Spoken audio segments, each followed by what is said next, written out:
বিগত 16 বছর পরে আমরা যেহেতু এটা এবার নির্বাচন হচ্ছে, আমরা প্রত্যাশা করি যে এবারে নির্বাচনের মাধ্যমে সত্যিকার অর্থে এলাকার পরিবর্তনের সুযোগ আমরা পাব। দেশ সংস্কারের পাশাপাশি এই ঢাকা 11 সংস্কার হবে। ঢাকা 11-র যে নানামুখী সমস্যা রয়েছে, এই সমস্যাগুলো আমরা সমাধান করতে পারব।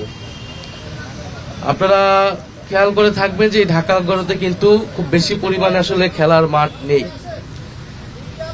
হয়তো আপনাদের হাঁটার জন্য আপনার হাতিরঝিল, আফতাবনগর, এদিকে বসুন্ধরা, এছাড়া কিন্তু আমাদের পর্যাপ্ত পরিমাণ খেলার মাঠ, পার্ক বা উন্মুক্ত স্থান নেই।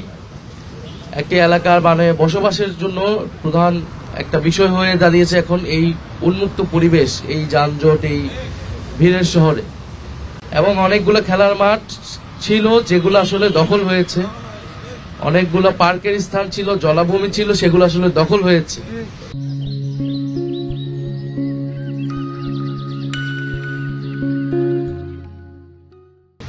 এবং এই দখল হয়েছে আসলে রাজনৈতিক প্রভাবে, ক্ষমতার প্রভাবে, ফলে এগুলাকে কখনো আটকানো যায়নি। এছাড়া আপনি দেখবেন যে এই 11 আসনে ভিতরের দিকে একদম ভাটারা বা বাড্ডার আরো ভিতরের দিকে মাদকের কারবারি আছে, যেখানে প্রকাশ্যে মাদকের কারবারি চলে। কিশোর গ্যাংয়ের একটা আতঙ্ক আছে। আমাদের মা বোনদের একটা নিরাপত্তা, চলতে ফিরতে একটা নিরাপত্তা সংকট তৈরি হয়েছে বিভিন্ন সময় ছিনতাই এবং ইত্যাদি কারণে। অর্থাৎ আইন শৃঙ্খলার পরিবেশ আসলে 5ই আগস্টের পরে অতটা তো ভালো পর্যায়ে যায় নাই।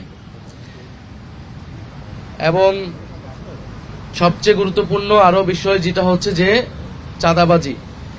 চাঁদাবাজি একটা মহামারীর মতো পুরো বাংলাদেশে ছেয়ে গিয়েছে এবং ঢাকা 11 এর থেকে মুক্ত নয়। এবং ঢাকা 11 আর একটা বড় সমস্যা যুগ যুগ ধরে, সেটা হচ্ছে গ্যাসের সংকট, বিভিন্ন এলাকায় গ্যাস বিদ্যুতের সংকট, এবং এখানে ভূমিদস্যুদের দ্বারা ভূমি অধিগ্রহণ হয়েছে, মানুষের জমি দখল হয়েছে, সম্পত্তি দখল হয়েছে। আমি এই কথাগুলো বললাম, এগুলো হচ্ছে এলাকার সমস্যাগুলো, যেগুলো আমরা বিভিন্ন জায়গায় যখন যাচ্ছি, মানুষের সাথে কথা বলছি, মানুষ এসে আমাদেরকে তাদের এই সমস্যাগুলোর কথা বলছে। এবং এই সমস্যাগুলো সংকটের জন্য আমরা আমাদের পরিকল্পনা এবং ইশতেহার সেই হিসেবে তৈরি করছি। আমরা নিরাপত্তা এবং সুশাসনকে সবচেয়ে বেশি গুরুত্ব দিচ্ছি, যাতে আমরা চাঁদাবাজি, মাদক কারবারি, সিন্ডিকেট এগুলো আমরা ভেঙে দিতে পারি এবং মানুষের একটা নিরাপত্তা আমরা নিশ্চিত করি, মানুষ যাতে থানায় গেলে সেই সেবাটা পায়। পাশাপাশি আমরা এখানের শিক্ষা এবং জনস্বাস্থ্য এটাকে সবচেয়ে বেশি গুরুত্ব দিচ্ছি, যাতে এখানে যেই খাবার বাজার রয়েছে সেটা যাতে মনিটরিং হয়, সেখানে যাতে চাঁদাবাজি না হয়, সুলভ মূল্যে আমরা যাতে সেটা বিক্রির ব্যবস্থা থাকে, সেখানে যাতে খাবারে ভেজাল মিশানোর সুযোগ না পায়, এবং বিশ্ববিদ্যালয়গুলো, স্কুলগুলোতে যাতে ভর্তি বাণিজ্য না হয় সেটার জন্য মনিটরিং সেল আমরা করব। এবং বিশ্ববিদ্যালয়, স্কুল, কলেজ, সেখানে আইটি আপনি জানেন খুবই গুরুত্বপূর্ণ। আপনারা এই আইটি ফ্যাসিলিটিস যাতে বৃদ্ধি পায় এবং স্কিল, আমাদের ছেলেমেয়েরা যাতে স্কিল ট্রেনিংটা তার স্কুল কলেজ থেকেই হয়, সেটার জন্য আমরা কাজ করব। এবং হাসপাতালগুলোতেও যাতে মানুষ সুযোগ সুবিধা পায় সেটা আমরা চেষ্টা করবো। আমরা হয়তো রাতারাতি বলতে পারবো না যে এখানে আমরা সরকারি স্কুল বা হাসপাতাল করে দিতে পারবো, তবে সেই ধরনের দীর্ঘমেয়াদী পরিকল্পনা আমাদের রয়েছে।